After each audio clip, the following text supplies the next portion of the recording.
여기 매일 지옥 같은 등하교와 씨름하며 통학하는 한 학생이 있습니다.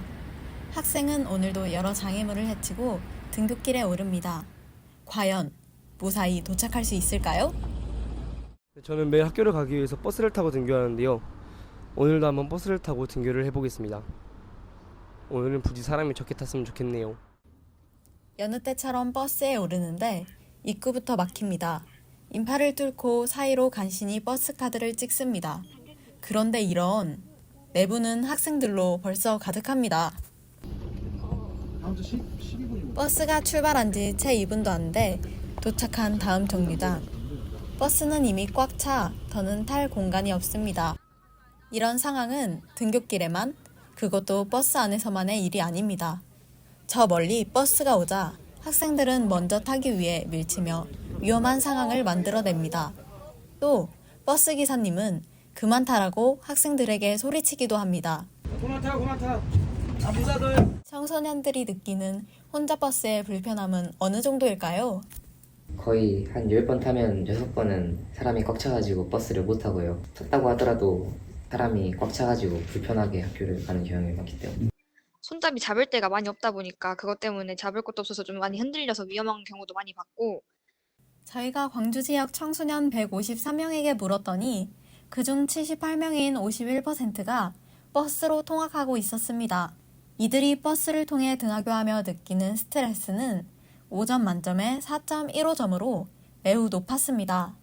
그럼에도 불구하고 주어진 용돈 내에서 타야 하고 집과 정류장이 가깝기 때문에 버스를 계속 이용할 수밖에 없는 상황이었습니다. 그렇다면 청소년들은 이 혼잡한 상황의 원인이 무엇이라고 생각할까요?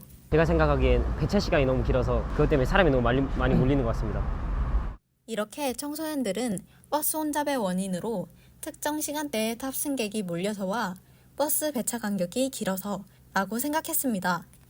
지속되는 버스 혼잡 문제를 해결하는 데에 청소년들의 69.2%가 사람이 몰리는 등하교 시간에 버스 운행수를 늘리는 것이 가장 효과적일 것이라고 답했습니다.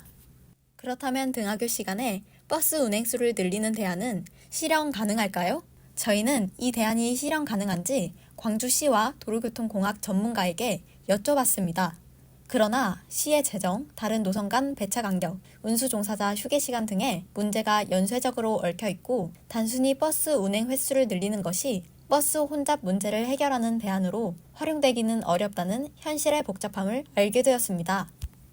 그렇다면 청소년들이 버스에서 숨쉬기 어려울 정도로 압박감을 느끼고 버스를 놓치지 않기 위해 차도로 돌진하는 이 상황을 이대로 지켜보고만 있어야 하는 걸까요? 성인과 달리 청소년에게는 자가용, 택시, 전동 킥보드 등 다른 교통수단을 선택할 경제적 여유나 자율성이 현저히 부족합니다. 그렇기에 청소년에게는 더 큰 제약으로 다가올 수밖에 없습니다. 이것이 바로 우리가 청소년의 이동권에 다시 주목해야 하는 이유입니다. 이에 저희는 다른 도시에서는 이 문제를 어떻게 해결하고 있는지 찾아봤습니다. 그러던 중 경기도 파주시에서 이 문제를 해결하기 위해 학생 전용 통학 순환버스를 운행하는 것을 알게 되었습니다. 저는 이제 여러분의 관심이 많은 통학 순환버스 파프리카를 담당하고 있습니다. 일반 시내버스 같은 경우는 워낙 등교 시간이 이제 출근 시간하고 겹치다 보니까 그 만원 버스로 이제 뛰어가서 위험한 상황도 많이 발생하고 하다 보니 TF로 시작하게 되었습니다. 누가 하나의 힘으로 되는 건 아니고 좀 어려운 부분이 있긴 한데, 저희 같은 경우는 일단은 청소년을 위한 통학 여건 개선을 해야 된다. 요거에 대해서는 교육청도 마찬가지고 시청도 마찬가지고 모두가 공감하는 바였습니다. 학생들의 통학 여건 개선을 위해 어느 한 곳이 아니고 한 기관이 아닌 지역 단위에서 공동으로 노력한다면 좋은 결과를 가져올 수 있을 거라고 생각합니다. 청소년들은 주어진 용돈 내에서 생활하기에 성인보다 대중교통 이용에 대한 선택권이 현저히 적습니다. 때문에 청소년들은 위험하고 불편하더라도 버스를 탈 수밖에 없는 상황이지만 돌아오는 대답은 시의 재정 문제, 다른 노선 간 배차 간격 등 여러 문제가 얽혀 있어 추가적인 조치는 어렵다는 것입니다. 하지만 이제는 관점을 바꿔야 할 때입니다.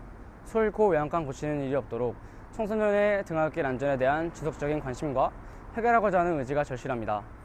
청소년들은 오늘도 혼잡한 버스와 위험한 전쟁을 치르고 있습니다. 지금까지 청소년이 만드는 뉴스, 청이었습니다.